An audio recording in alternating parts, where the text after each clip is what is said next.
12 o'clock. Welcome back. It is now 12 o'clock and we have a number of people with us already, mostly our regulars, but also some people I haven't seen in a while. So that's good. Some other good news is that I have figured out how to share a PowerPoint presentation and at the same time continue admitting newcomers.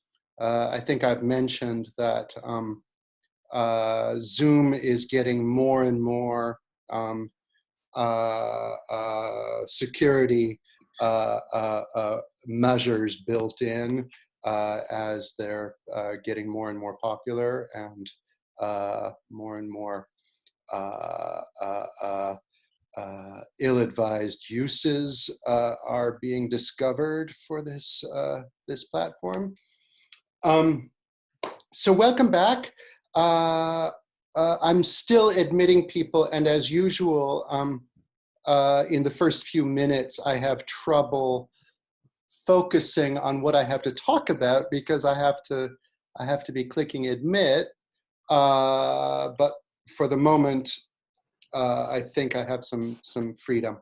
So as I've mentioned in my email yesterday, this is going to be a somewhat exceptional session in that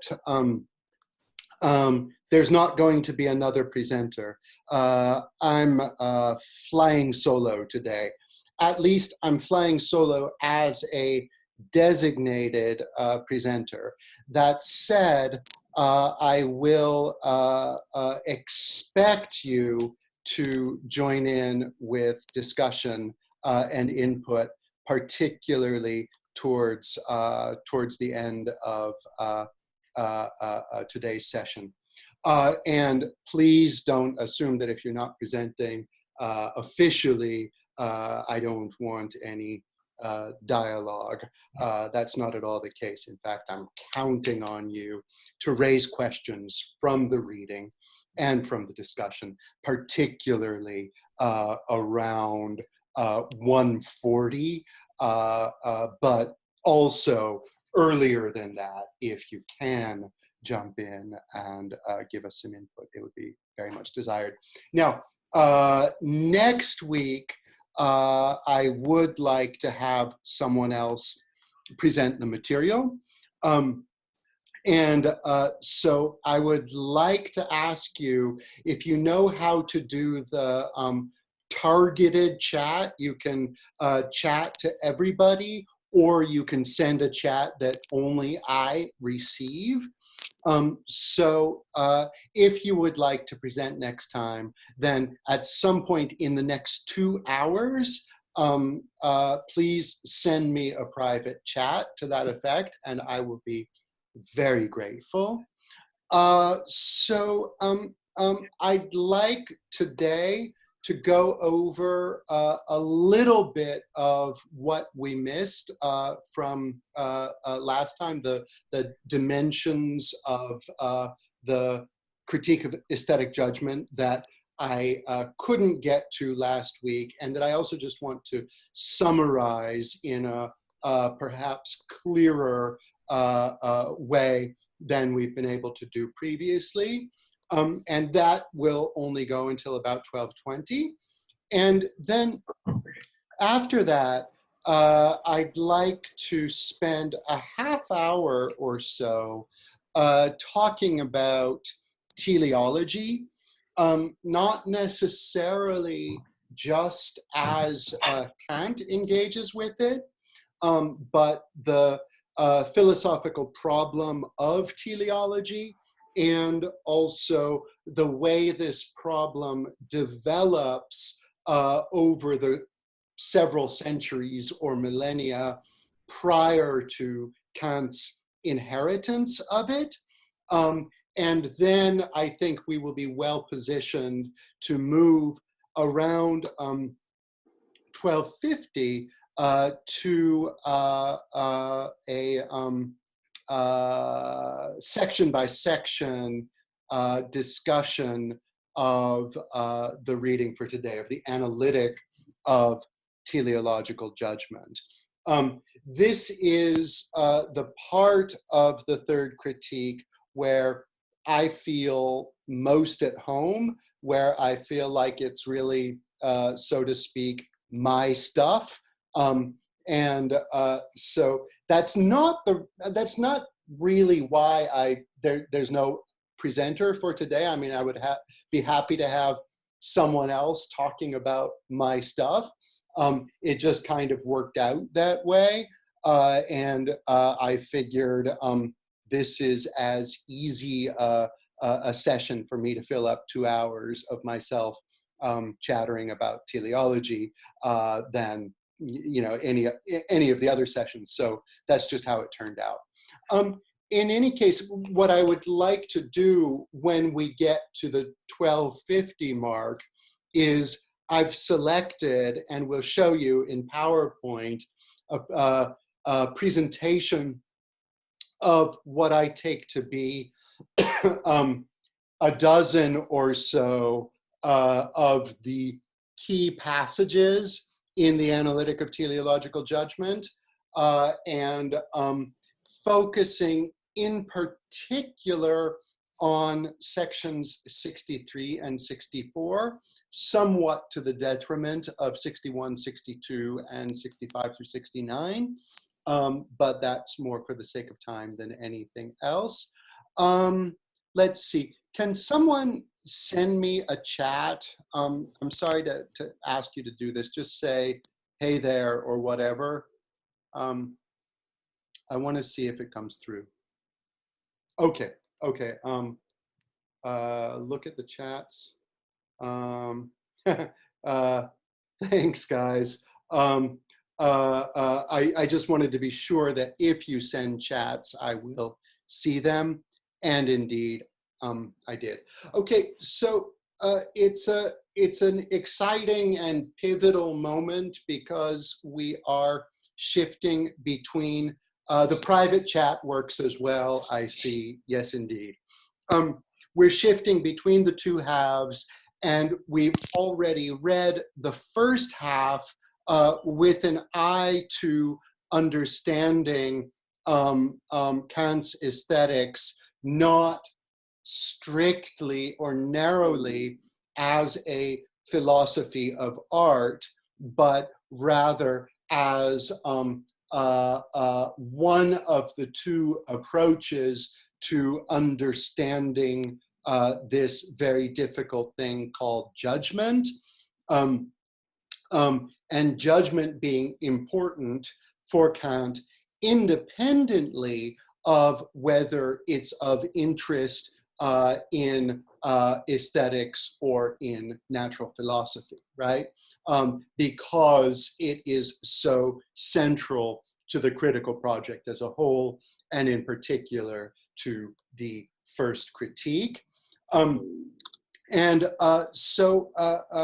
We've been emphasizing, perhaps to the disappointment of some people who are keen on looking at Kant as a thinker in the history of aesthetics, we've been looking at the aesthetics as a point of approach to the problem of judgment in general. And also, we've been emphasizing the vagueness or the slipperiness or the permeability of the boundary between the two halves of the critique, right? They're not two discrete works tacked together. They're very much two different approaches with a lot borrowed from each side. And later on today, we're going to again see that in the Analytic of Teleological Judgment, Kant is very interested in the judgments of people who say things to the effect that the harmony that I perceive in the patterns in the formation of crystals and so on is beautiful, or the proportions in a geometrical figure are beautiful, a geometrical figure being not something made, but something formal in the classical sense, right? In the Analytic of Teleological judgment, Kant will continue to be interested in making sense of occurrences, I won't say judgment, but occurrences of beauty beyond the sphere of made works of art, right? So just a very quick review, 8 minutes. The power of judgment is the faculty for thinking in particular in the universal. This is something that is of central interest in the first critique as well, because it includes such judgments as that horse is brown, except that in that case, as we've seen, the judgment that horse is brown is a determining judgment, and you're subsuming a particular horse within the universal of brown, or if you will, brownness or brunitude. So that is, for Kant here, in the third critique. Oh, hold on, I got to admit someone. Johanna, are you there? Sorry. Johanna, send us a chat yes if you're there and you can hear me. Okay. In the third critique, we're not interested in those relatively easy cases of determining judgments, but rather reflective or reflecting judgments where you don't know what the universal is, under which or into which you, in your judgment, are inclined to subsume the particular in question, right? You don't have a positive concept of the universal in question. So it's weirder, it's a weird case, and it requires an entire critique, the third critique, for Kant to elaborate what this is. And I know you've heard all of this before, I just wanted to lay it out in as succinct a schema as possible. Then we're going to move on to some new stuff. So that's what a judgment is. That's the distinction between the determining and reflective judgments. Now, an aesthetic judgment, getting closer to the nucleus of the first half, is in Kant's usage judgment which is based on feeling, and in particular on the feeling of pleasure and displeasure. So that's easy enough. There are, in turn, 3 kinds of aesthetic judgment: judgments of the agreeable, of beauty or taste, and of the sublime. And Kant here, as we've seen, certainly thinks that, that the sublime is of tremendous interest, and we spent some time talking about that. In particular, Ogyan gave a very nice presentation on it. There's a lot to be said philosophically about the sublime. By contrast, Kant thinks, and there's a whole taxonomy of the dynamic versus the mathematical sublime that we discussed, and we could have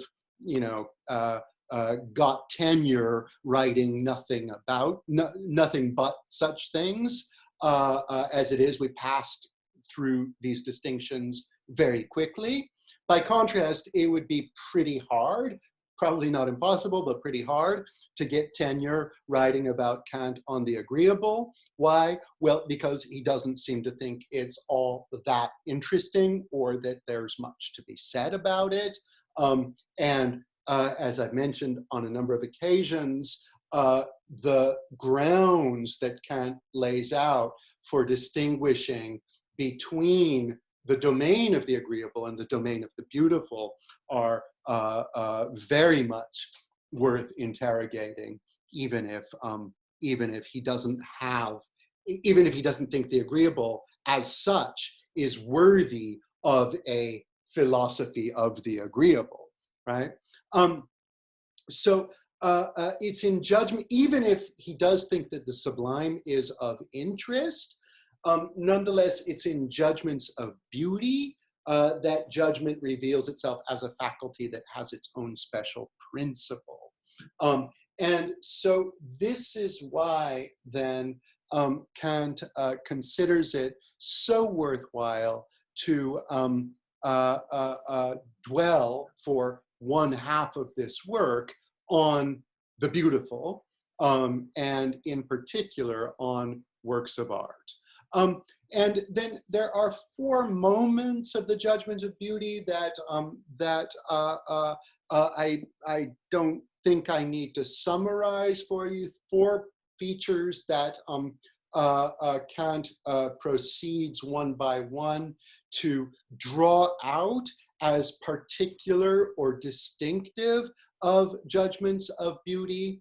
And these all converge around the idea that it's a judgment that lays a claim to universal validity, and moreover, that involves purposiveness without being able to identify a particular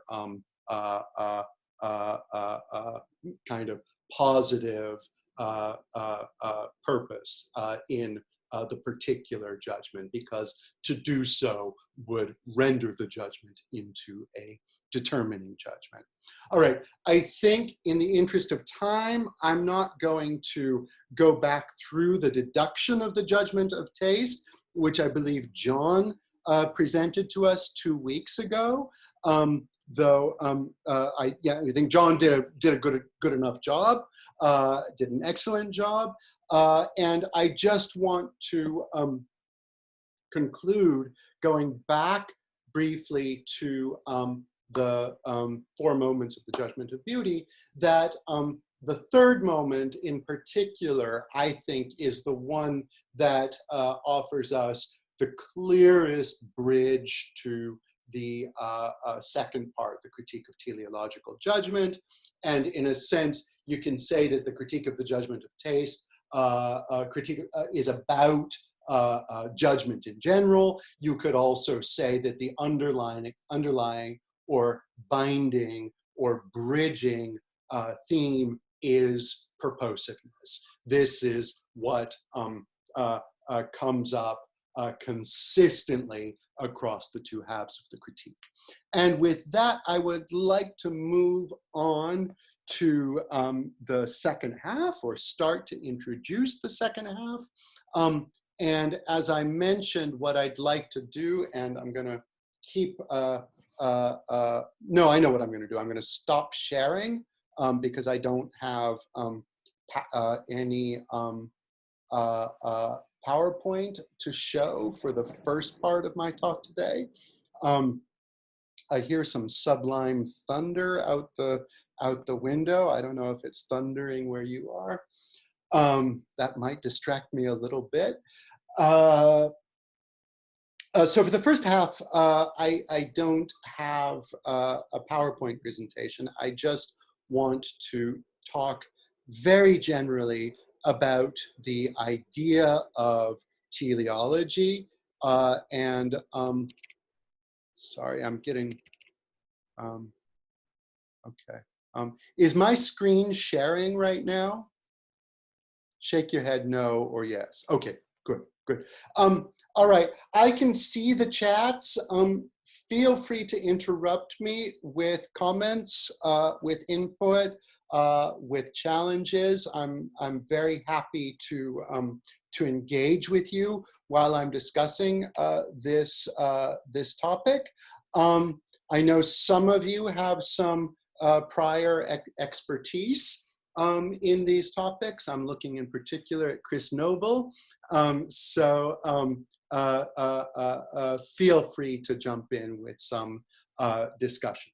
Okay, so this might be, because some of you have some prior expertise, this might be too introductory for some of you, but you know, my principle is being reintroduced to interesting philosophical topics never hurts. For the 1000th time, it's still a good thing to hear it again. So bear with us if it sounds too introductory to you. So as we've been discussing teleology, some of you might have just been shaking your heads, kind of thinking you more or less get it. And I don't recall how much I introduced the concept. Teleology is obviously a term of art. It's not one that you find very often outside of the bounds of academic philosophy. It comes from the Greek word telos, which can be translated variously as end or goal or finality. All of these work, end not in the sense of demise, though the relationship between those two is interesting, but rather in the sense of that towards which something is moving. And a related concept within the same, let's say, semantic cloud is perfection. And on a few occasions, when we were reading the first half of the critique, and we came across Kant talking about perfection, for example, the idea that a judgment of beauty has something to do with a judgment that the thing so judged is perfect. On those occasions when we came across that term, I tried to flag it for you. I tried to signal that this is a special term. And the reason why it's so special is because it's, again, in the same semantic cloud as end, goal, finality, and so on. You can see that, I guess, you know, I mean, sometimes people talk about, and Aristotle has a wonderful analysis of the two different kinds of verbs that don't really map on to what we mean by perfective and imperfective when we're studying a foreign language, but are something like that. So Aristotle talking about, for example, to build a house versus to take a walk. If you are building a house at any given moment at which you are building the house, it is not the case that you have built a house, right? Whereas, by stark contrast, at any given moment when you are taking a walk, it is the case that you have taken a walk, right? You see the distinction? You have, in a sense, already completed the walk. Well, you haven't completed the full kind of destination oriented walk, but let's say at any given moment you're strolling if you want something that emphasizes more the destinationless aspect of it. So the difference between those, to build a house, to take a stroll, is that the building is, and I'm not using Aristotle's technical language, but something like perfective, right? That is to say, there is an end towards which the activity leads, and you haven't done the activity until you have ceased to do the activity in its completion, or to speak more kind of classically philosophically, in its perfection, right? And if you analyze the Latin perfectum, it means something like, you know, it's that which has been made, right? So to be perfect is not to be really great. It's to be completed. It's for the task to have already been done, right? And I bring up these kind of points of contact with grammar because I think it really helps us to understand something about the relationship between the concept of perfection and the concept of finality or teleology, right? Now, the kind of canned history of teleology is that it fell into disrepute in the 17th century. And that's true enough, but the story is actually really complicated. Necessarily, teaching is simplifying, and I'm going to give you somewhat simplified, but also at points complexified account of how we get to Kant and his engagement with teleology that takes this canned version of teleologies falling into disrepute in the 17th century fairly seriously. And I remind you once again, feel free to jump in with messages. Oh, okay, yeah, Chris. Chris Noble writes, don't know if you're about to talk about this, but how would Aristotle analyze life, like the house or like walking? Yeah, I am going to get to this, obviously, because in a sense, living beings for Aristotle are the paradigmatic natural beings. They illustrate for Aristotle best what he has in mind, though perhaps somewhat less clearly, also for earth, air, fire, water artifacts and celestial bodies. And so I am going to illustrate it. Whoa, Hal Cunningham says something really interesting, I think drawing on Aristotle's ethics. Would that question interact with Aristotle's ideas of after-death harms affecting a life's goodness? Wow.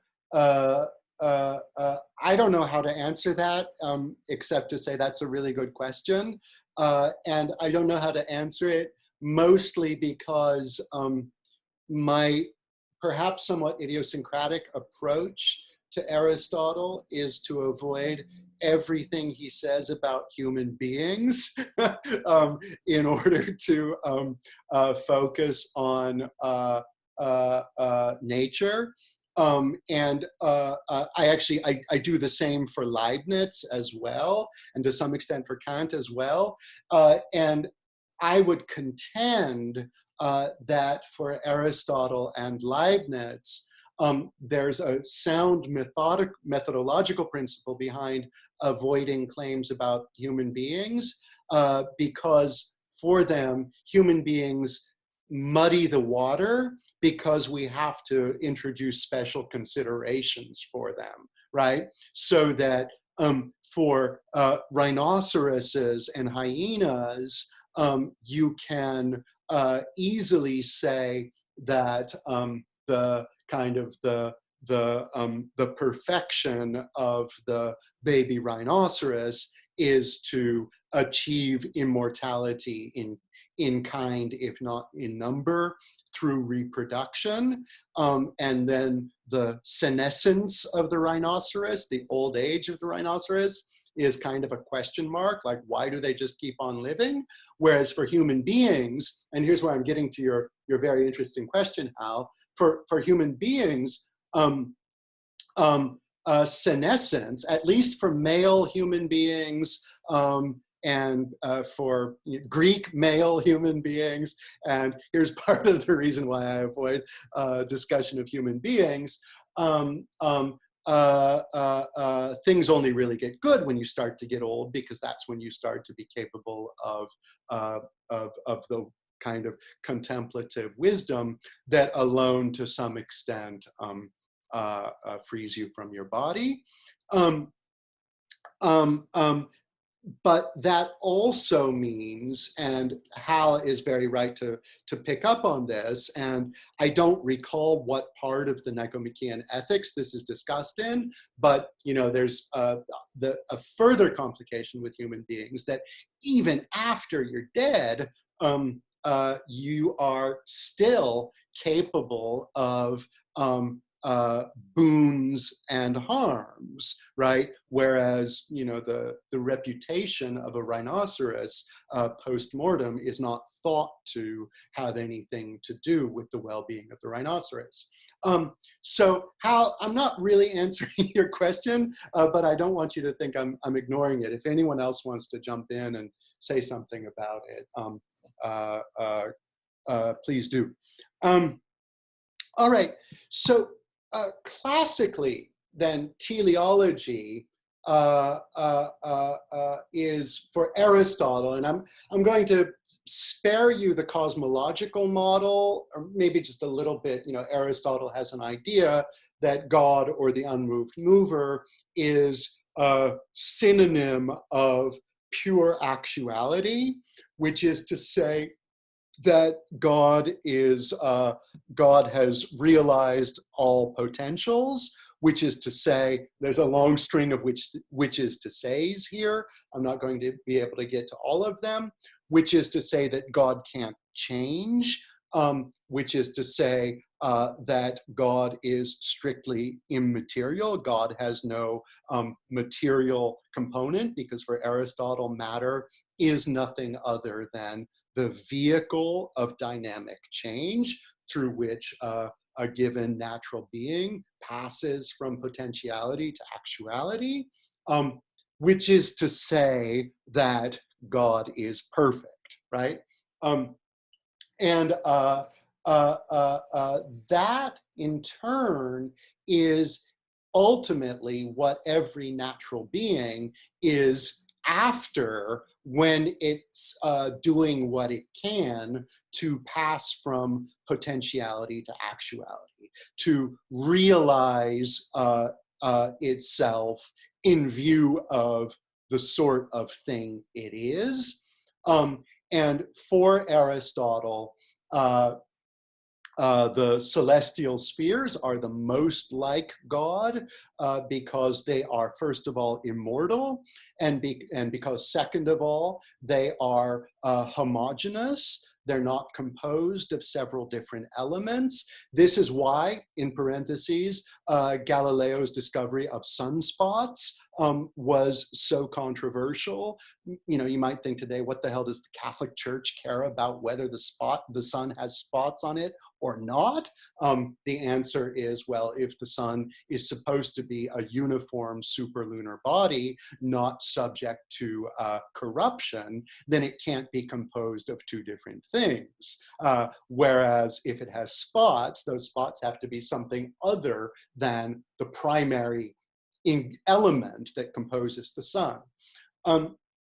So they're immortal, and all they do is turn in circles, and turning in circles is pretty darn close to not moving at all, right? Just like the unmoved mover, right?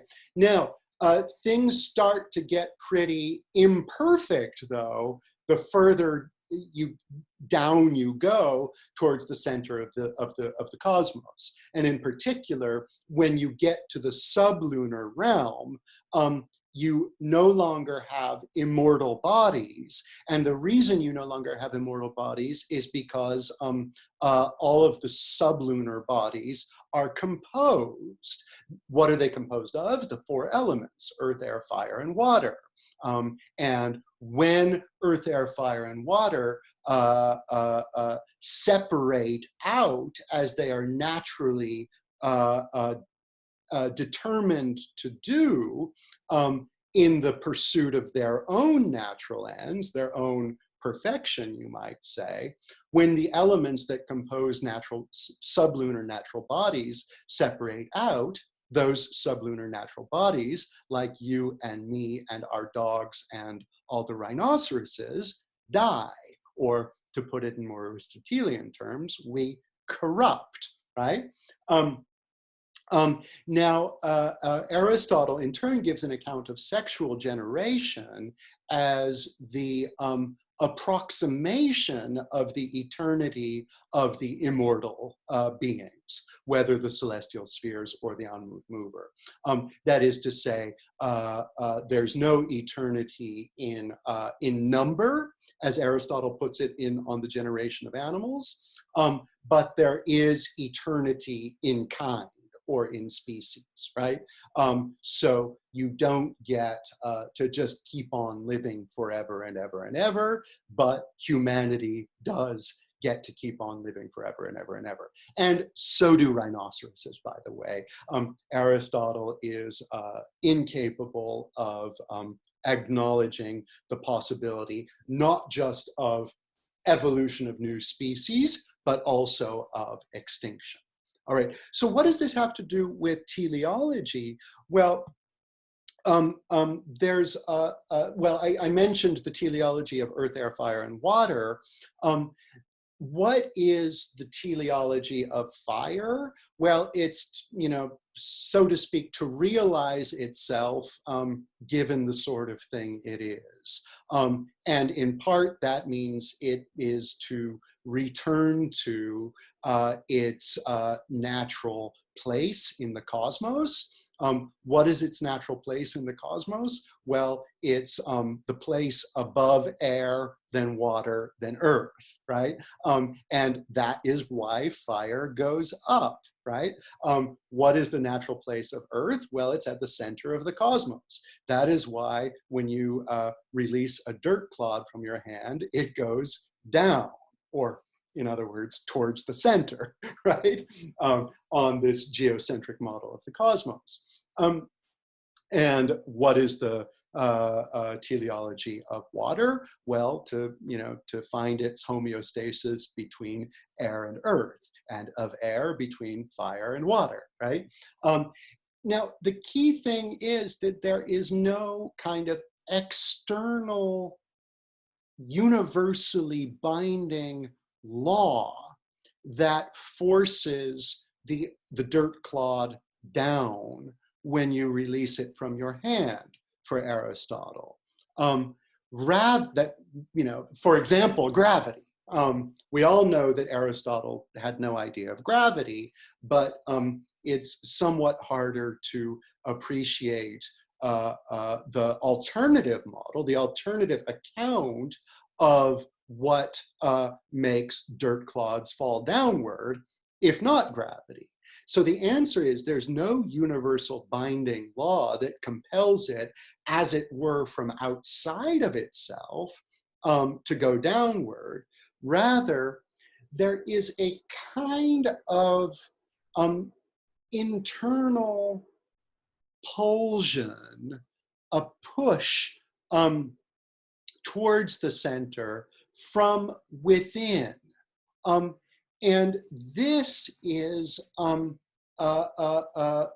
what scholastic and some early modern philosophers would call an entelechy, that is to say, the end having, or the telos having. Sometimes, parentheses, you'll see Latinized forms of entelechy that call it the perfecti habeas, right? That is to say that for a natural thing, a clod of dirt, to have a perfection is to have an internal kind of force that moves it from within towards the center of the cosmos, right? It's easier to envision this with fire, because fire looks like it's active when it goes up. But I'm giving you the hardest case, the clod of dirt, because that's, that's what we have to force ourselves into thinking, right? So ordinarily today, when we give explanations, we imagine that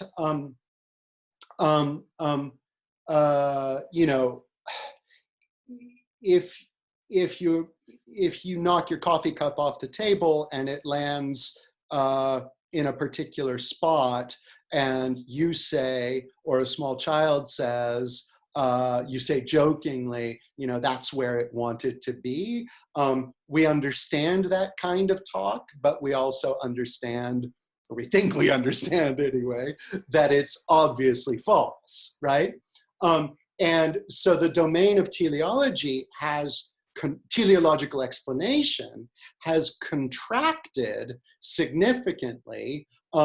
If you're a behaviorist, it's even false in describing human action. For many people, it's only human beings who can be the proper kind of focus of teleological explanations. For others, it's human beings and animals. And I'll get to animals soon enough.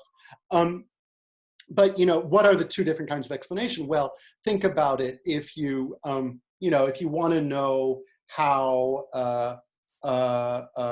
let's say, an automated light rail system got from one end of a city to another, you'll use only efficient or mechanical causes to explain it. Or if you want something with even less anthropogenic fewer anthropogenic factors, you know, how a boulder rolled down a mountain, you're going to talk in terms of kinetic energy, gravity, and so on.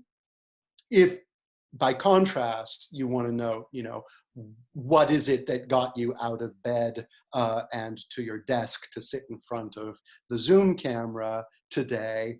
And, you know, if you were to ask that question and someone were to say, well, the various kind of contractions and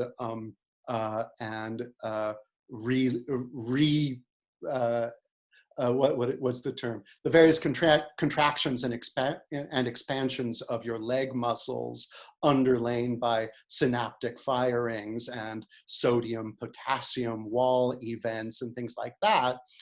If someone were to give that answer to the question, why did you get out of bed to join this Kant seminar today, you would say, you obviously misunderstood what I was asking, right? You didn't get the drift. Why? Because when we describe human endeavor, we're thinking, and we presume we're justified in thinking, we're thinking in terms of ends or goals, right? But if we admit that, then we're also prepared to think about some weird cases where, you know, things that are not agents and that have no motive force to them are nonetheless capable of moving us, right? To take the most mundane example possible, if I am thinking about the ice cream in the freezer, and as a result, the muscles of my legs start to contract and expand in such a way as to perambulate me over to the freezer, then in some sense, that ice cream has caused an event in the world, right? And it is behaving in a certain respect like the unmoved mover, right? Now, these are you know, just a smattering of examples to help you think about teleological explanation, what it involves.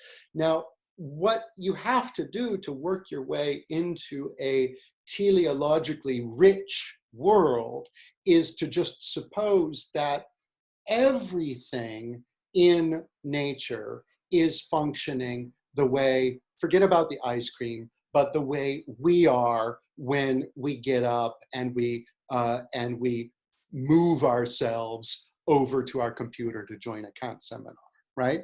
Now, that's not to say that Aristotle thinks the clod of dirt has reflective desire to rejoin its comrades at the center of the cosmos or something like that, the other clods of dirt that make up the planet Earth.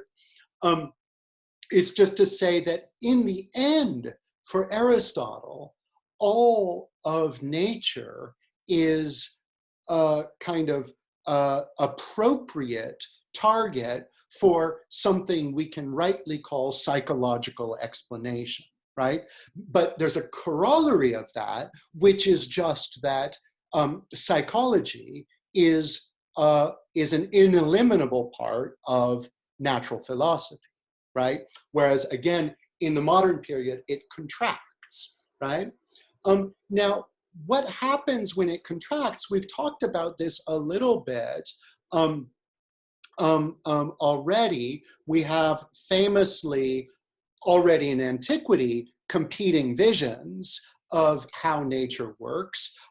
Most kind of prominently, we have the various schools of atomists and materialists, and most relevantly for the early modern period, we have Epicurus and his appointed bard, Lucretius, right? For whom the various kind of functional organization, various examples of functional organization of things in nature are the result of a kind of selection process, right? And there are many pre-Socratic examples of a kind of theory of natural selection, right? Like, who is it? It's not Anaxagoras, who says that in the beginning, there were not horses and lions and birds and humans. There were just a bunch of like weird assemblages of organs, some of which were like 10 arms and 3 kidneys, but no heart, and so on. And those are the assemblages of organs that didn't make it, right? That got selected out. And I'm using intentionally Darwinistic language there. So the idea of selection forces being what gave rise to all of the instances of functional organization in nature were certainly, such an account was certainly always available in antiquity. It's just not the account Aristotle went with, and Aristotle became extremely influential for a very long time.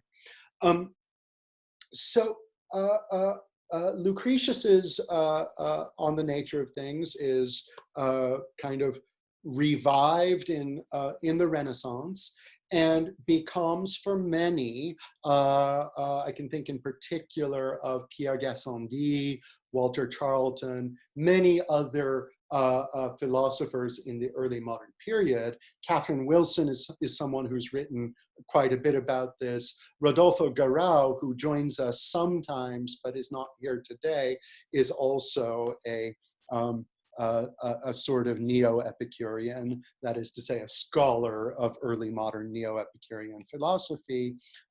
Stephen Greenblatt's book, the popular book on the swerve, is about the reception of Epicureanism. So this is an alternative model that was always available. That is thinking about what happens in nature as simply what happens, rather than what happens because matter is happens to be arranged in the way that it is, rather than what Aristotle's view is, which is that matter is ontologically secondary, as it were, and what's ontologically primary is the function. So that vision exists, as it were, prior to the eye, and then the eye, and then vision slaps together some gelatinous matter in order to see, right? That's the order of operations for Aristotle.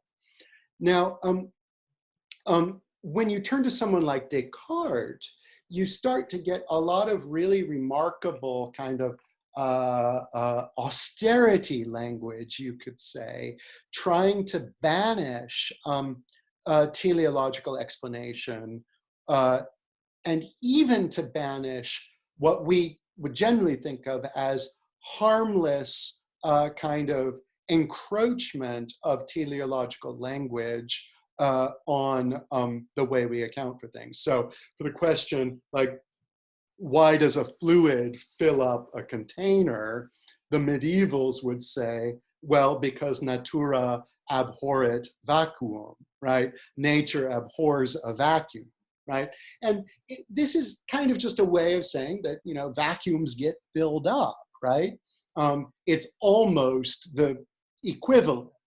Um, but Descartes, being as austere and radical as he is inclined to say things like, that's absurd. Nature doesn't abhor a vacuum. Nature doesn't abhor anything. We have to stop talking like that, right? And we have to find the blind laws, the indifferent laws, the unconscious laws that explain what the forces are that make the fluid distribute itself throughout the container, right? And so this is a radical transformation, and it results in a kind of stretching in language often to account for things for which natural philosophy, i.e. science, in the 17th century had no resources, right? Just could not do it. And I've mentioned before, for example, Descartes' treatise on the formation of the fetus, where he's trying to give an account of how it is that, you know, dogs give birth to other dogs,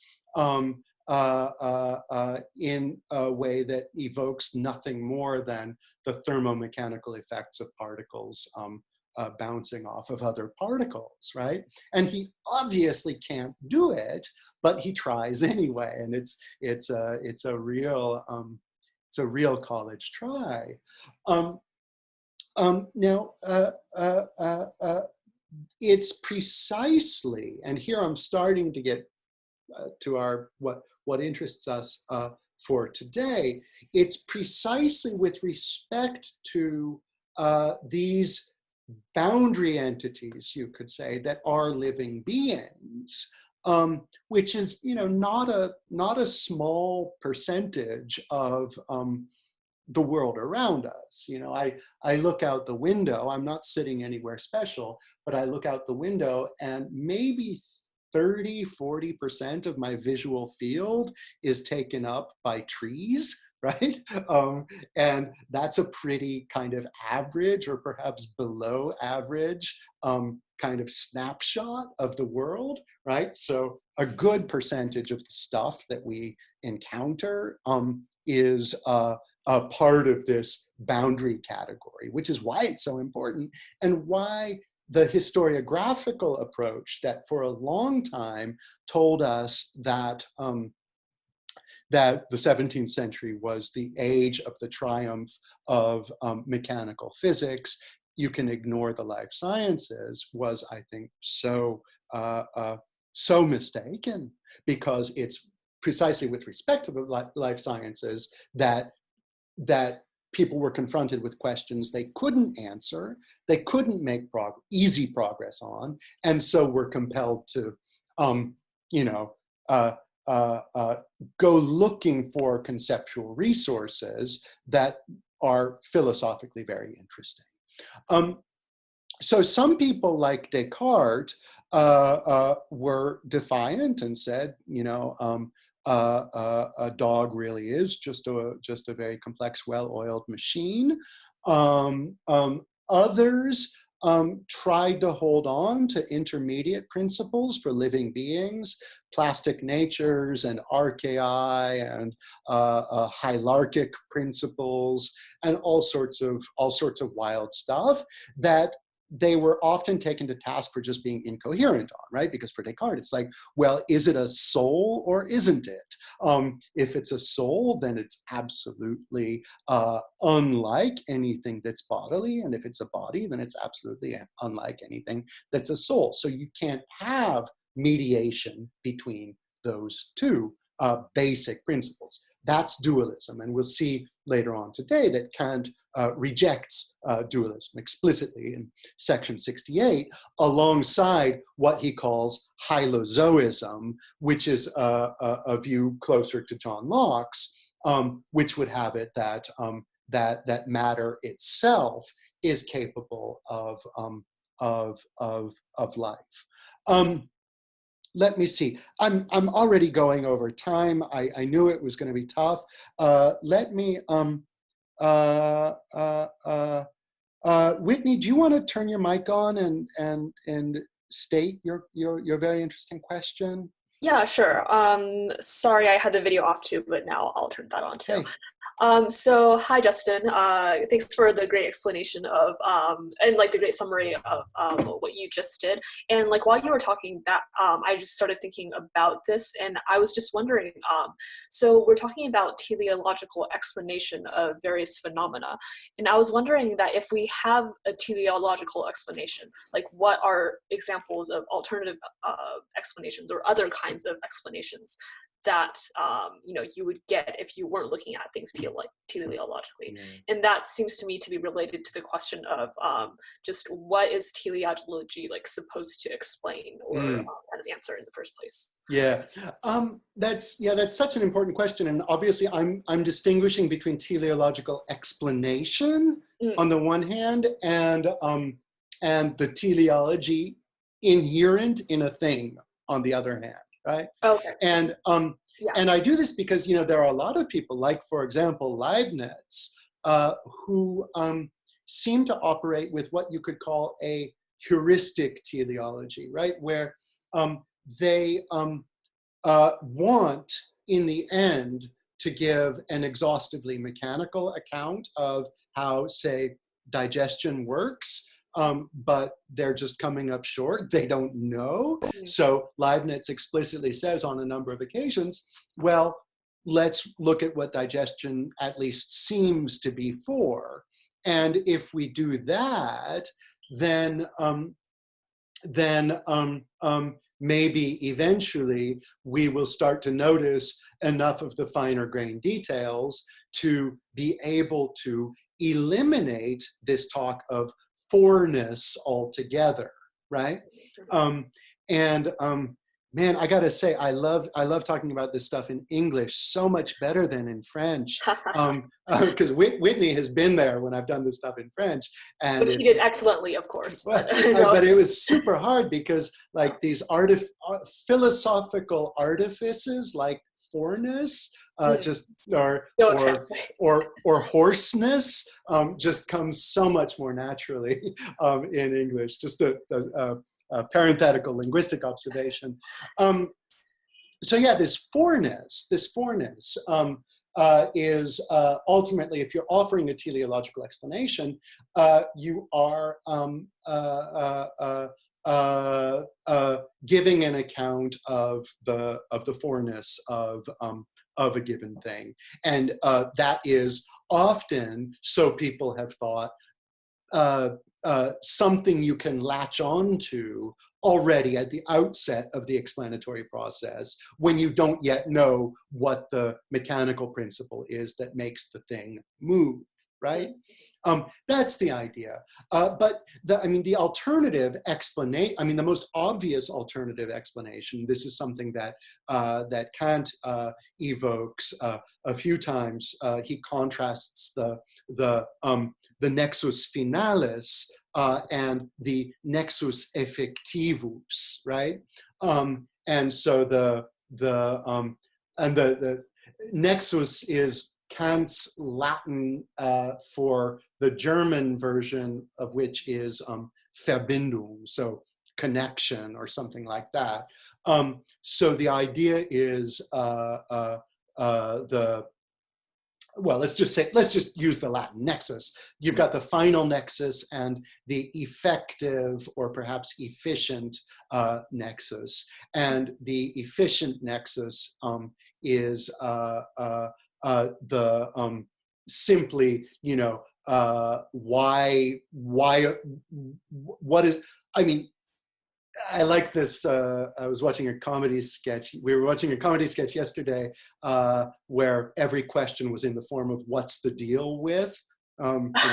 What's the deal with beef jerky? What's the deal with 7-Eleven and stuff like that? And you can actually think of that as a very good form in which to pose the kind of question we're interested in. What's the deal with digestion, right? Right. And there are more ways to go about this, but you can kind of just take two ways for now.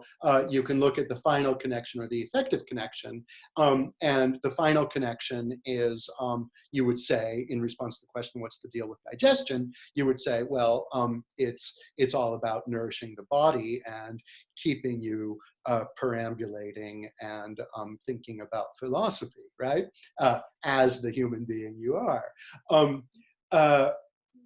You could also say, when someone says, what's the deal with digestion? You could also say, oh, stomach acid, and you could take that route. And both are obviously correct.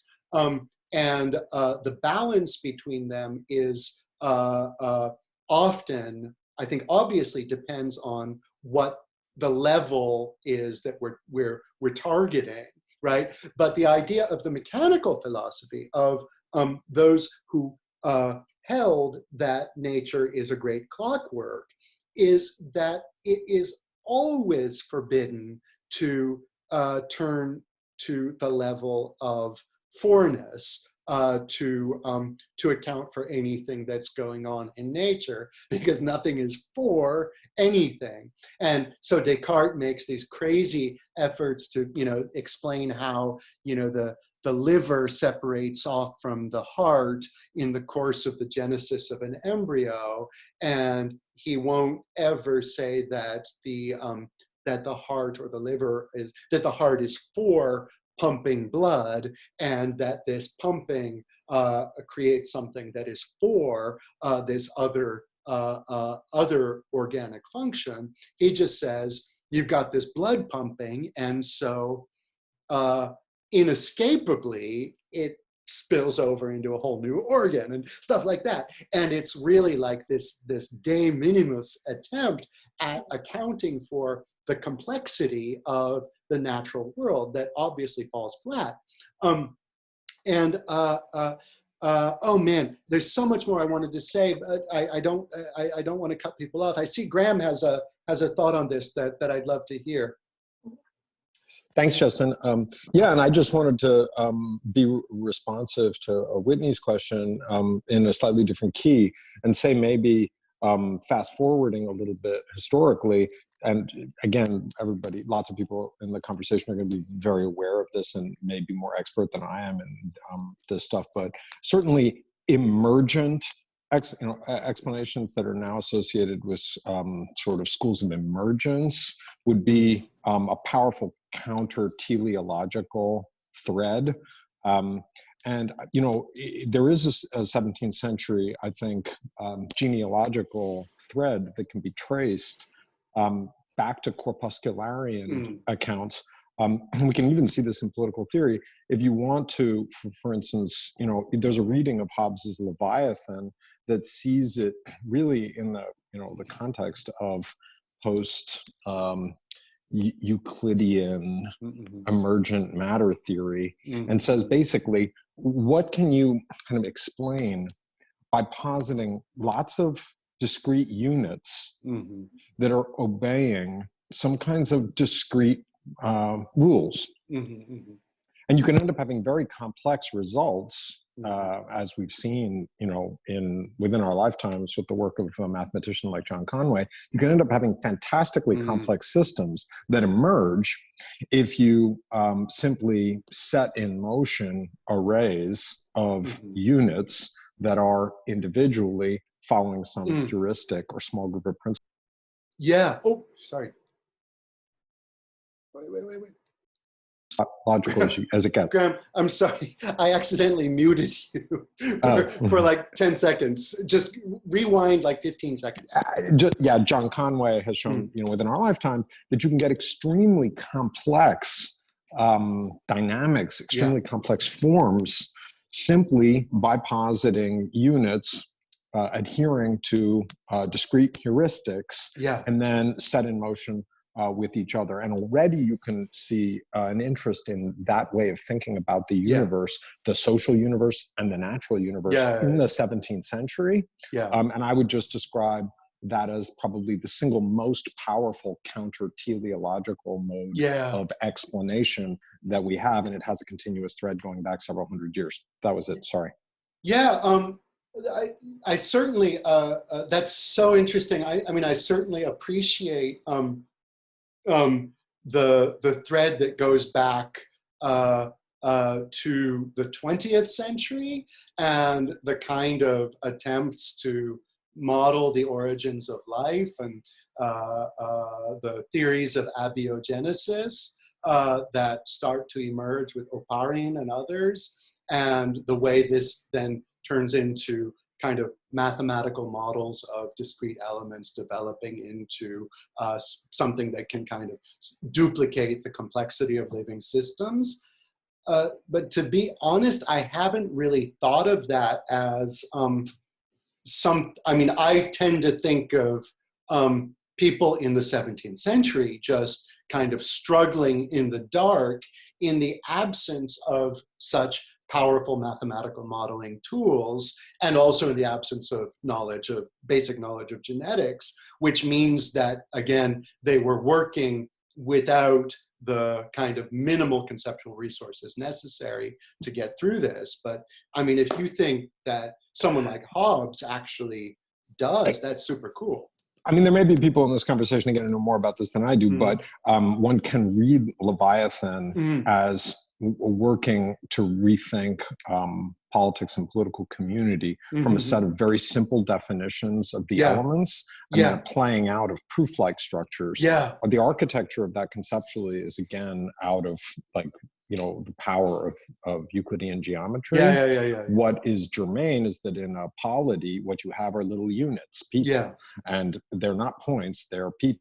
And then you can see liberalism is positing them as moving according to a set of very simple rules. And you do start to have some political theory that's sort of slightly counter-teleological even in that early period. There's one last thing to say quickly, which, again, everyone will know this, you know it very well, and Whitney will too, but, you know, it's fascinating to watch a thinker like Darwin so late in relation to all the stuff we're talking about, struggling mightily to divest himself of a pre-commitment, a conceptual pre-commitment to teleological thinking in relation to the natural world. And you can also discern in the responses to the origin a total incapacity, even by the second half of the 19th century, to conceive nature in counter-teleological terms. Like, what would that be? The law of higgledy-piggledy, you know, everything just kind of doing itself. How could you get complex form out of that? Yeah, that's super interesting. There's a lot to say, and I actually have some stuff to say later today about Darwin and the kind of the vestiges of teleology. And in fact, well, I mean, I might as well just say it now.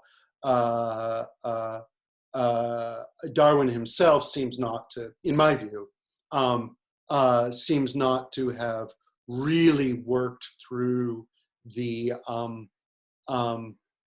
what would actually be involved in eliminating teleology. He was not concerned with that in the way that someone like Descartes was. And throughout a lot of explanation in evolutionary biology, you get the kind of not ideally deteleologized language that's packed into phrases like "in order to," right? So that, you know, to take my favorite example, some of you have probably heard this from me before, the butterflies with the pseudo eyes on their wings that predators mistake for real eyes of much larger creatures. Most people, even kind of working in the field, would be perfectly comfortable in answer to the question, hey, why does the butterfly have pseudo eyes? To say, in order to scare off predators, right? And no one actually thinks that there used to be a butterfly without pseudo eyes who thought, oh man, I better get myself some pseudo eyes. That would really help. And then, struggle to sprout them, right? But still, that the need to eliminate that language is not generally sharply felt. But the fact that we have so much trouble is not generally sharply felt by biologists, but the fact that we have so much trouble getting rid of it, if we really try, should be of interest to philosophers, right? And I think this is somewhat what Kant is getting at when he wants to say, look, try as we might, we can't get rid of the idea of purposiveness, right? It's not to say that, I look at a tree growing and I see a purpose, that would be a determining judgment, etc. It's just to say, if you think that you can look at a tree and perceive it as a clockwork, or if you claim you can look at a tree and see it as a clockwork, then you're lying, right? You can't.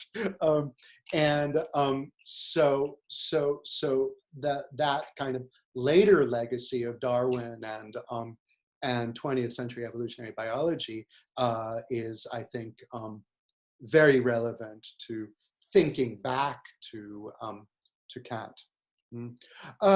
Chris, do you want to jump in on the mic and say? Thanks, Graham.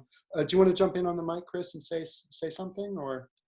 Yeah, sure. I guess I just wanted to, echo your point about Descartes sort of having this real difficulty trying to reduce out and sort of eliminate any real sort of talk about purposes.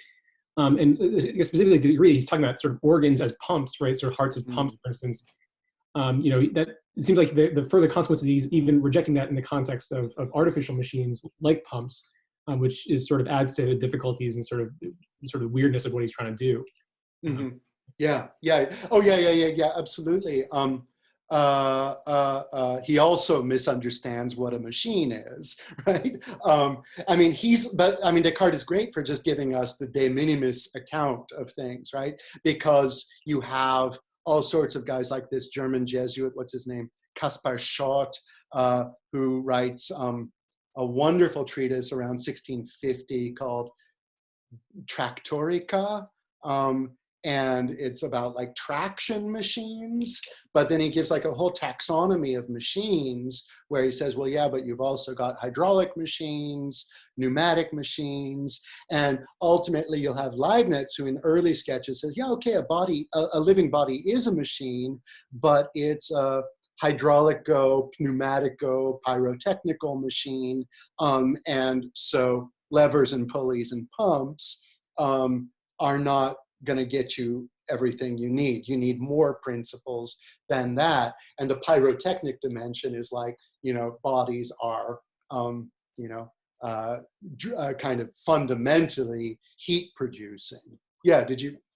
I guess, if I recall correctly, Leibniz sort of indicates that he does think that with machines you need final causes, right? You need sort of you can't explain a machine without it sort of ascribing to some sort of purpose or final cause. Well, that's what I evoked as heuristic teleology. I mean, yeah, the forness of a clock is to tell time, but that's because we made it that way, right? And if we hadn't made it that way, if you decide that a book is a doorstop, then the forness of the book is to hold the door open, right? And that's the lovely thing about artifacts. But it's also why they're not particularly good for illustrating examples about the natural world, right? Anyhow, yeah, all of that is super interesting, and I wish we could engage with it more. Did I want to say anything else? Oh, okay, yeah. So just to wind things up regarding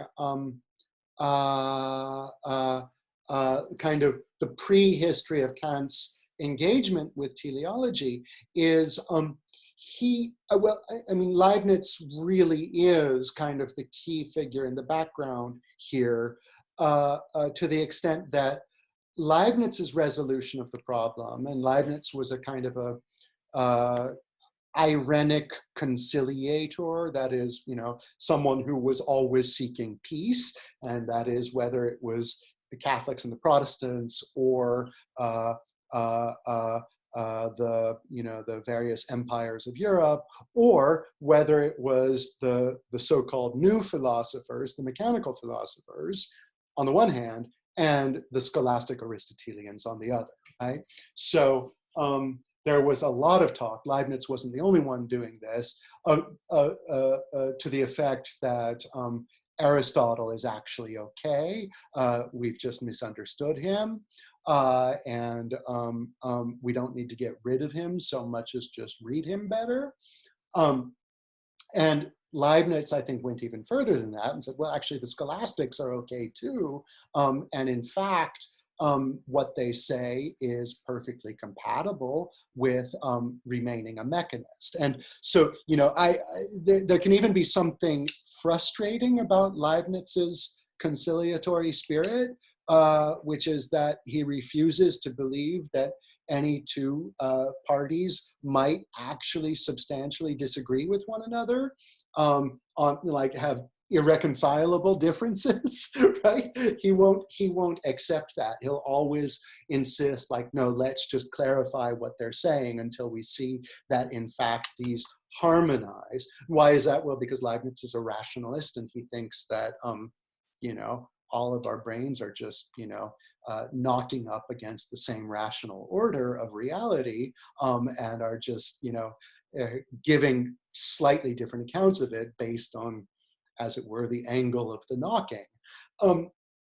And so, so among Leibniz's conciliatory projects is to show that you can have a mechanism that retains teleology, but that these are simply two different domains that are domains of, let's say, reality itself, that are suitable for two different kinds of explanation.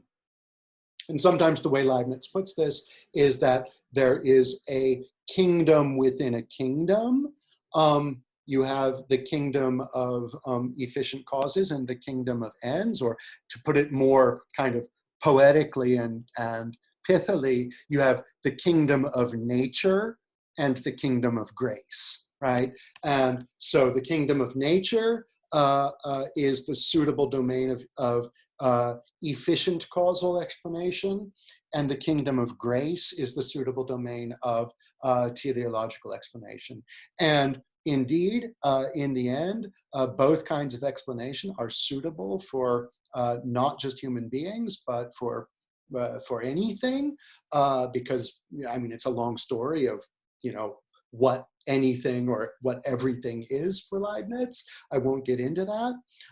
But let's just say that, that he believes that you have overlapping harmony between nature and grace, or between efficient and final causality, and that everything in nature, including every living being, is in the end, and this is my final point before we get to Kant, every living being is, for Leibniz, in the end, exhaustively explicable. You can give an exhaustive account of generation, of the generation of animals, for example, or of the growth of trees, without invoking teleology.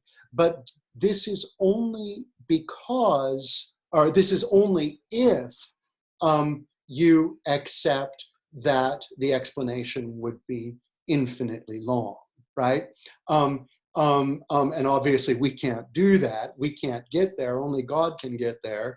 But God would see at once that a growing baby bird is a clockwork, or can be explained as a clockwork, just an infinitely complex one.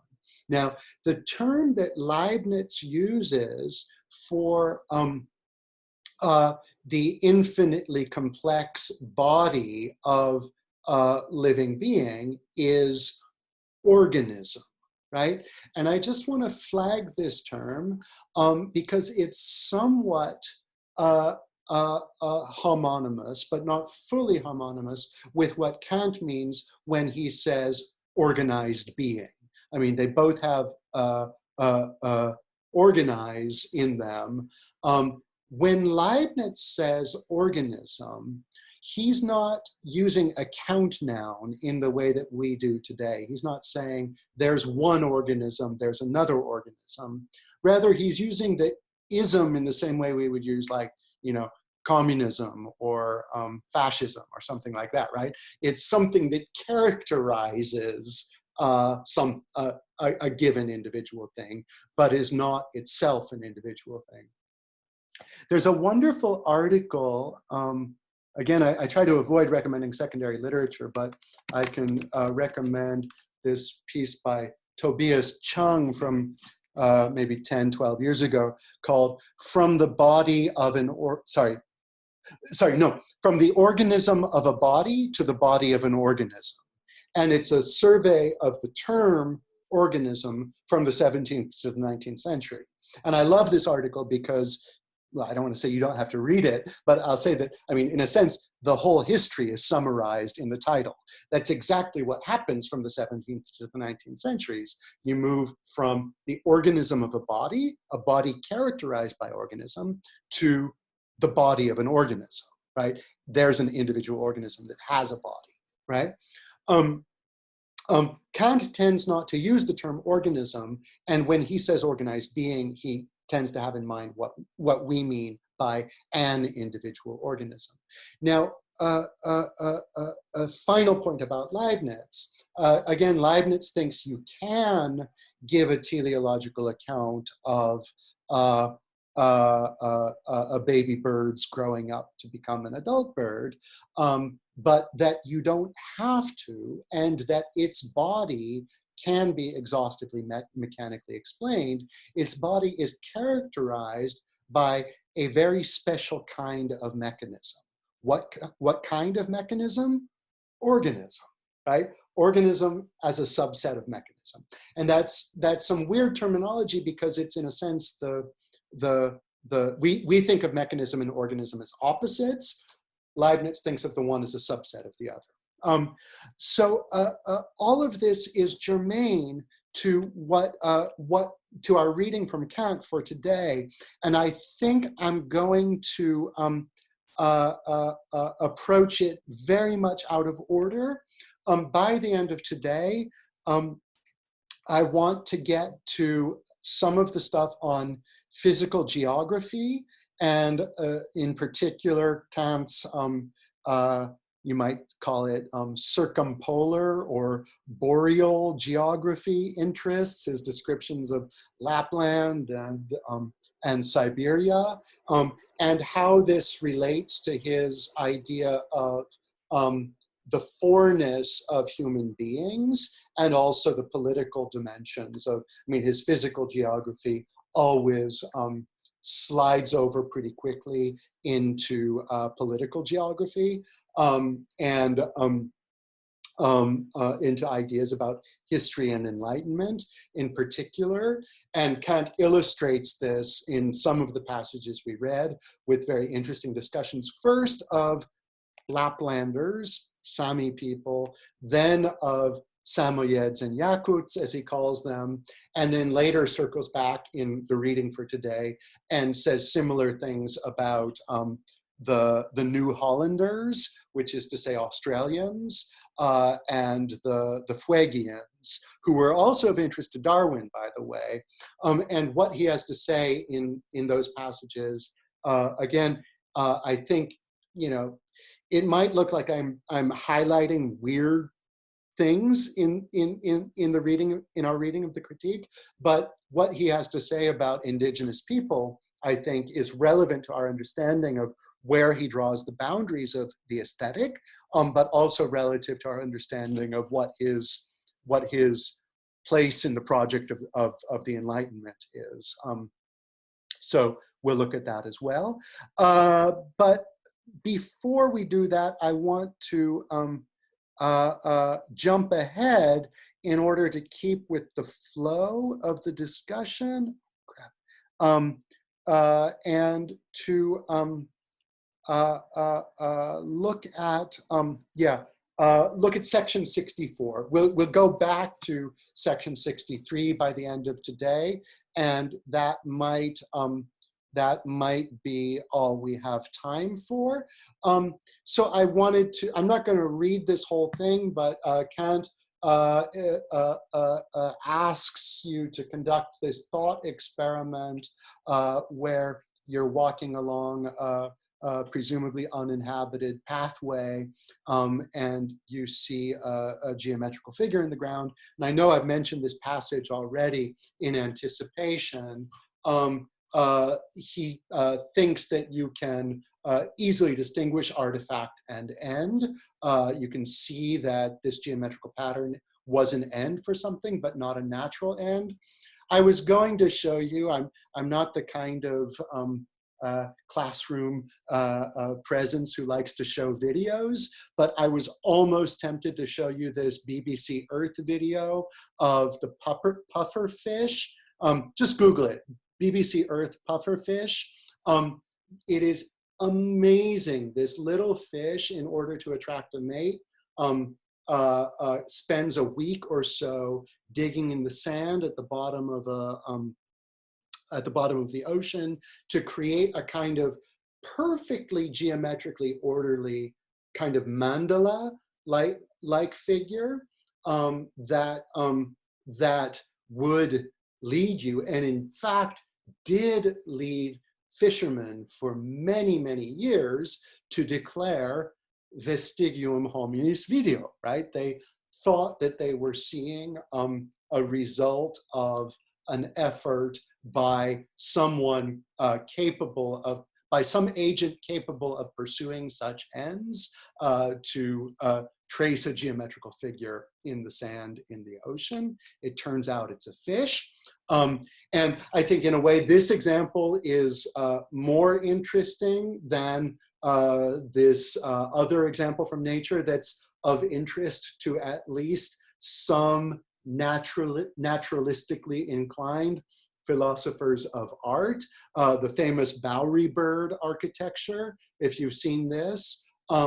I think the Bowery bird architecture, it's birds trying to attract mates, and so creating kind of assemblages of brightly colored things. And the birds are particularly interested in depth and perspective, and it shows an ability to anticipate the way the creation is going to look from the other side. It's incredible. The fish's mandala is incredible just because it confounds somewhat what Kant is saying here. Sorry, I have a new message and I want to, bowerbird. Why was I saying Bowery bird? Because I missed the Bowery. Yes, bowerbird. Thanks, Graham. I knew that. I was just getting my wires crossed. So I think that this passage is interesting. And again, this might be kind of like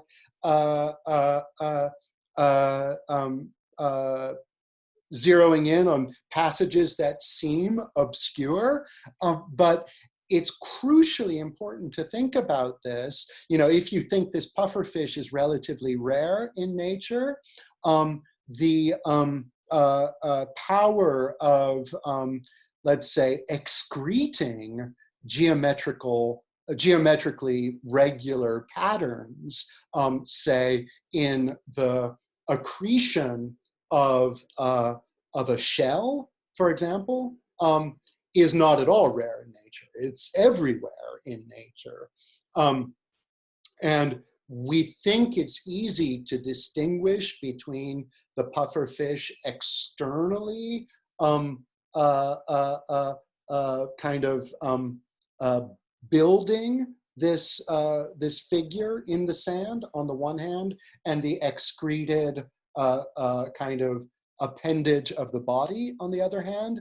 But this is a distinction that can be pretty easily, as it were, deconstructed, so that we have geometrically regular patterns all over animal and vegetable nature. And it's really worthwhile reflecting on the grounds Kant adduces for fundamental distinctions between the one kind, which is a natural end, and the other kind, which isn't. This is one of my particular hobby horses, so I'm not going to say much more about that because not everyone shares the same hobby horses, but I just wanted to signal that if you want to get on this hobby horse, this is a good passage to do it from. All right. But what is the special character of a thing as a natural end?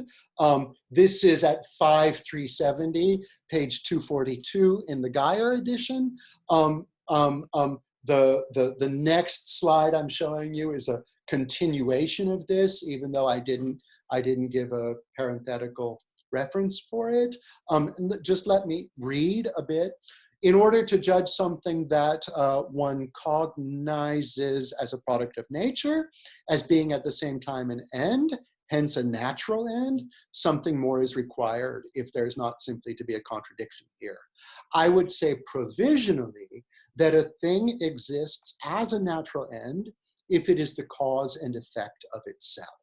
Now, I have that underlined and bold because it's really important in what comes in section 64, although in a twofold sense. For in this there lies a causality, the likes of which cannot be connected with the mere concept of a nature without ascribing an end to it, but which in that case also can be conceived without contradiction, but cannot be comprehended.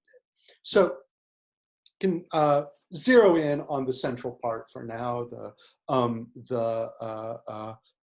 underlined and bold lines, a cause and effect of itself. Now, Kant goes on, and I didn't give you the quotes, you can read them yourselves, and I thought it would be better to just talk about them. This is a section, again, that I know quite well, and I think I'm able to summarize without looking at the text, but you can, again, consult the relevant section as we're talking, if that will help. Kant goes on to give an example of something that is a natural end, which is to say a cause and effect of itself. And the example he chooses is a tree. And he gives three different respects in which the tree is cause and effect of itself. And you should be thinking of these as in contrast with what Leibniz would call entities by aggregation, right? And ultimately an artifact like a clock is also an entity by aggregation, right? The idea being that if you say, you know, it's pretty easy if you give me a grandfather clock for me to remove a couple of gears, a couple of little springs and chains and so on, after the removal of which, we will be in a position to say that this husk of a grandfather clock that remains is not itself a grandfather clock. You see what I'm saying? You take the carburetor and a few other essential parts out of a car, and you can say, this isn't a car anymore. This is, you know, the shell of something that used to be a car, right? Even though no death has occurred, cars and clocks can't die, you can still say that, you know, after the removal of a few parts, there's no longer a car or a clock there, right? Now this contrasts for Kant as for Leibniz, but forget about Leibniz. I just wanted to use that special terminology, or entity by aggregation. This contrasts for Kant with an organized being, where, I mean, think about it. Think about just intuitively. It's a kind of thought experiment.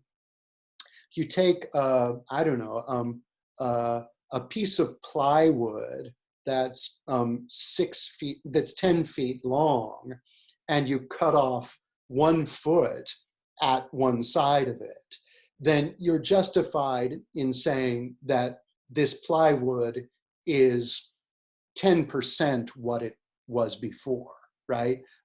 It's been reduced by exactly 10%, right? But take now in turn my arm and amputate it, like amputate my right arm.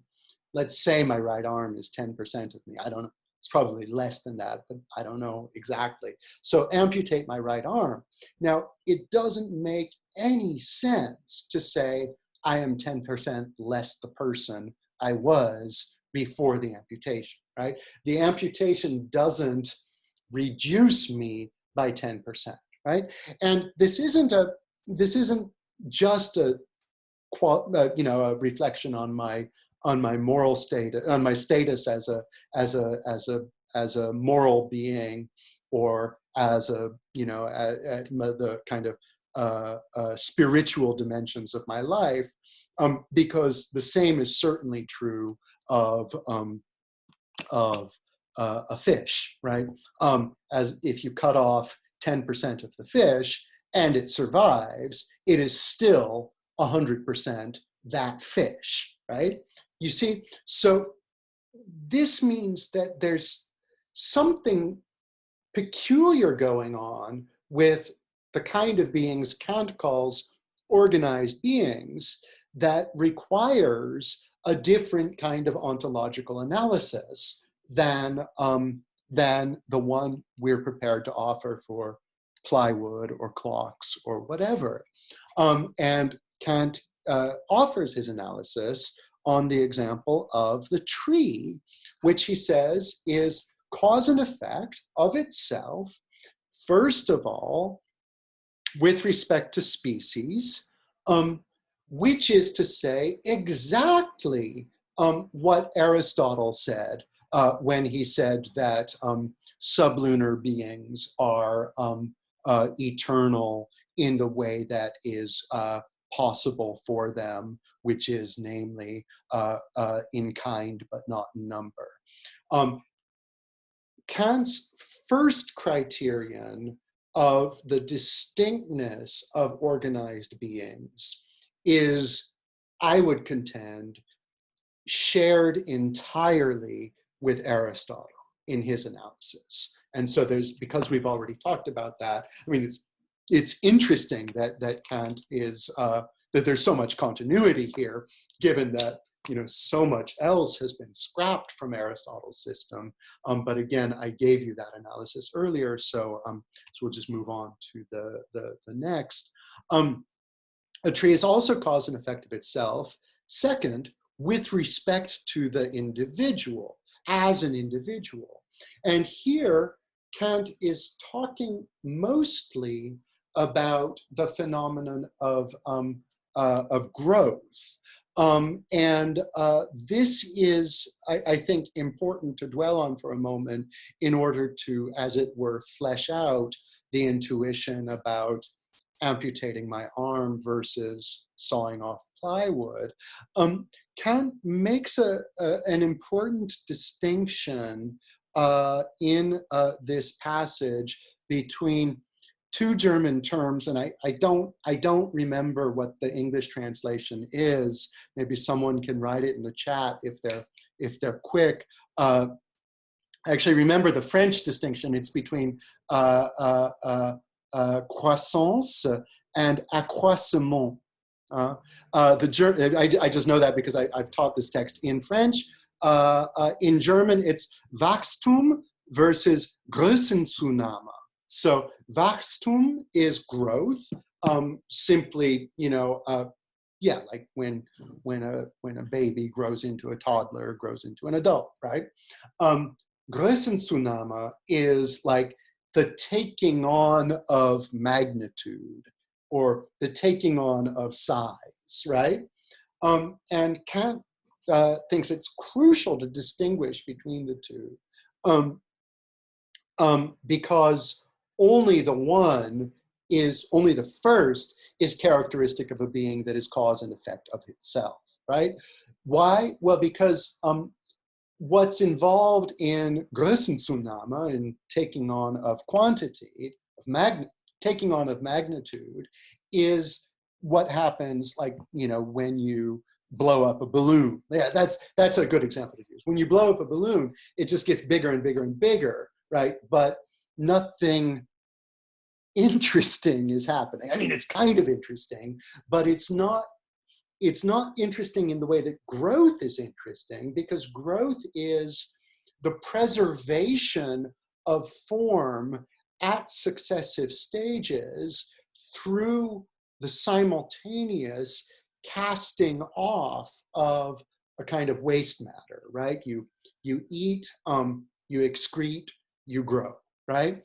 And the kind of this phenomenon, the perpetuation and increase of form over time is peculiar enough and distinct enough from simply getting bigger that you have a lot of early modern figures, including this guy I mentioned earlier, Walter Charlton, who's a Gassendian, Epicurean, Lucretian, materialist philosopher, who has a nice pithy phrase, says that growth is but generation continued. Growth is but generation continued, right? The idea being that it's not as if there's just kind of one miracle or one amazing event that it's like the $1 million question how it happens, namely generation, because in a sense you've got generation at each successive moment of a living being's life as well, right? Oh, I'm sorry, I've been missing some comments. Yeah, growth and increase in magnitude. That's what you found in the English, Chris? Okay, yeah, thanks. Yeah, I was not so far off then. The second German word is written all as one word. It's got umlauts over the O ordinarily, but yeah, that's it. Oh yeah, interesting. Sarah mentions the ship of Theseus. That is, yeah, that's an interesting thing to think about. This classical example of the, you take you've got one ship and you take a plank out of it. And you replace it with another plank.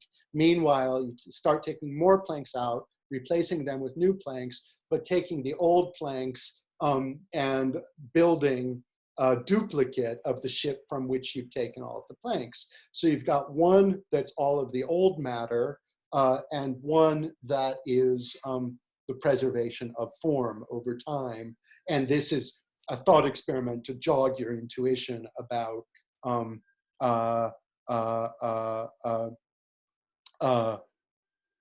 what the bearer of identity is over time. Is it the form or is it the matter? This is, yeah, that's a useful example, except, by this time, I think when Kant is writing, he would want absolutely to exclude ships from the domain of organized beings, right? That is the one that is like presenting the deep conceptual challenge that he's trying to explain. But absolutely, that is a good thought experiment to jog your intuition about this. Now, the third, and I think this is kind of the most interesting and troubling of the three examples. A tree is cause and effect of itself with respect to the relationship between part and whole, right? This is interesting in that, the idea is that I mean, there there are various kind of principles you see passed down through the physiological tradition that Kant is invoking here. One is, I mean, one way of putting it is that, you know, this is a variation on the pars pro toto idea, the idea that any given part can give you the whole, which is, in a sense, like literally true in genetics, or, you know, the way you can like get a pretty viable model of a dinosaur from a couple of scales that preserve some DNA, for example.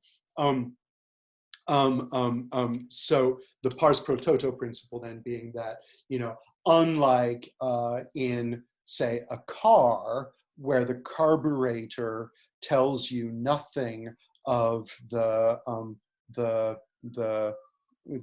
quality or texture of the tires, in a living being, it's supposed that every part gives you kind of a, let's say, mirror of the nature of the whole, right? And in this section, then, Kant gives us a pretty strange reflection on the example of vegetal grafting, you know, when you graft one species of tree into another species and both continue growing. And the reason this is strange, and I don't want to dwell on this for long, I just want to signal it and then maybe say a few words about physical geography.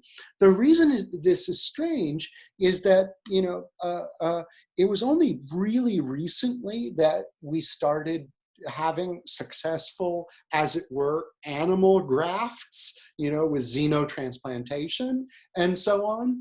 For the most part, the vegetal world has proven itself a lot more flexible in allowing us to hack it up and make use of everything we hack out of it, that kind of everything that reveals the pars pro toto principle also.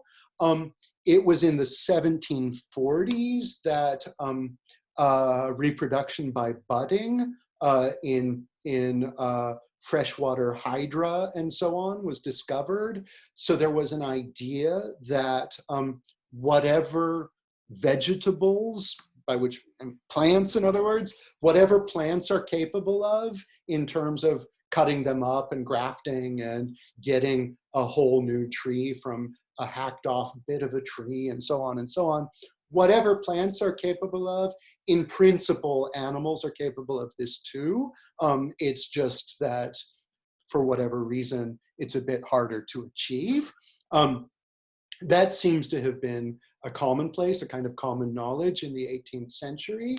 And also the phenomenon of cicatrization, you know, the healing, scarring over of a wound is already kind of widely recognized by Kant and his contemporaries as a kind of regeneration, almost as impressive as what a lobster does when you cut off its arm, or, you know, what a hydra does when you cut it in half and both sides go on living, right?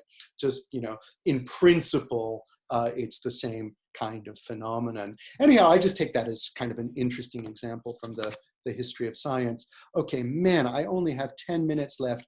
Are there comments, or I see a couple of people had to leave us. No, there are no comments or questions. All right, I wanted quickly again to turn okay, well, actually in 65, it's in section 65. I'll just signal this to you, page 246, that we get Kant's rejection, if not a refutation, that we get his rejection of both hylozoism and dualism. Hylozoism, again, being the view that life can be a property of matter as such. Dualism being the view that you've got the one that, you know, everything is either living or it's matter. And, you know, here in this section, Kant is effectively kind of pushing up against the limits of what empirical explanation of the problem of organized beings is going to give us. So I'll just signal that to you and try to go back now. And I'm sorry, I'm rushing. There's just so much interesting stuff to talk about today. All right, now, physical geography and enlightenment and history and stuff is a huge topic. And Kant engages with it most substantially. By now, in the aesthetic section, he's already discussed, I don't even want to call it discussion, it's more kind of mentioning the artistic creations of the New Hollanders. Actually, no, I think there he says New Zealanders, and this is interesting. I don't know what his criteria are exactly for mentioning which location on which occasion. I think I've done a full catalog. He mentions various northern peoples, the peoples of Tierra del Fuego, South Sea Islanders, by which he means the Pacific Ocean, New Hollanders, and New Zealanders. I think that's it. So we've already seen a bit of his discussion of those people and the various respects in which their artistic creations are not suitable objects of judgments of taste. Now here, we start to get a picture of the question of ultimately the foreness of human life, and of the difficulty of conceptualizing that foreness if we're trying to think in terms of natural ends. Natural ends being what we've just spent some time trying to explain.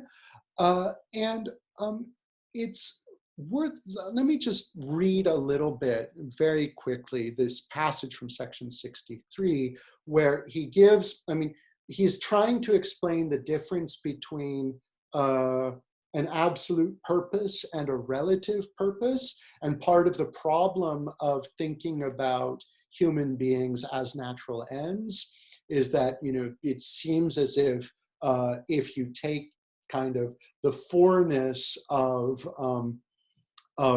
reindeer, for example, or maybe I won't read, I'll just talk. If you take the foreness of reindeer as being the domesticates of Laplanders, then you're pushed further back to take the moss as having its foreness in being eaten by deer, and you're pushed further back still, and the qualities of the precipitation and the geology and so on of northern Scandinavia, all are a kind of series of contingent causes that seem, once you recognize the dependency of the Greenlander, the Lapp, the Samoyed, the Yakut, and so on this series of contingent causes, then you are compelled also to say that their very existence is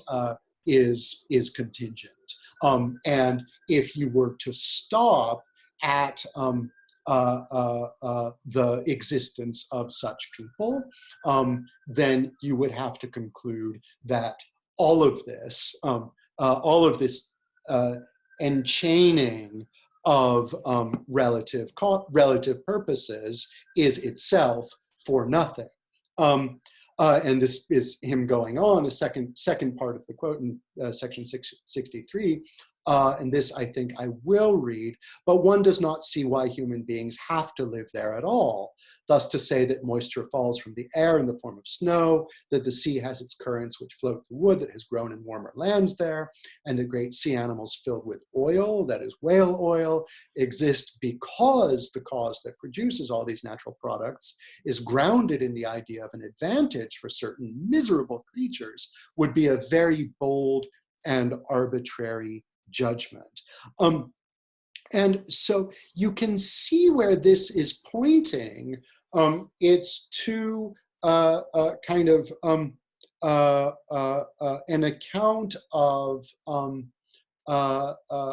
human history and of civilization that sees the latter as a kind of I don't want to say boundary, but removal of human beings from the sequence of natural ends, which is in the end recognized to be a chain of contingencies, and therefore can have no determinate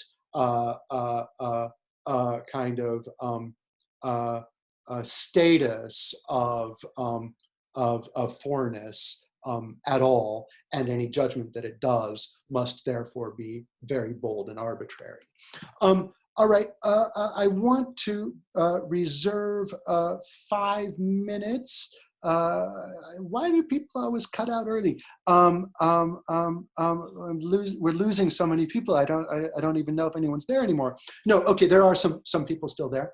I want to take 5 minutes to see if there are any questions. There's so much I didn't get to in these passages, but we'll keep pursuing them next time. I'll stop sharing. I already had a volunteer to present for next time, so I'm very grateful for that. Are there any questions? If you are interested in receiving these PowerPoints, let me know and I'll send them to you individually. They're not terribly well structured. I don't think of them as part of the seminar. I just think of them as like a visual aid. But if you want to receive them, let me know. Babette adds, also in the general natural history and theory of heavens, Kant, even if he made the statement that all of the universe is remarkably organized, as if it shows God's wish, he showed that it was mostly contingent. Yeah, that's absolutely right. So this extends this kind of reflection, and that's one of the things that's so nice about the third critique, is that it gives us a lot of Kant's similar kind of preoccupations from the so-called non-critical works. All right, thank you so much for joining us again. I look forward to seeing you next week, and I really appreciate the discussion. The input that I'm getting is really first rate, and it makes it very rewarding for me to be able to engage like that, even if I'm also left to my own devices, rather loquacious. Okay, so we'll see you next time, and thanks for coming. Bye-bye.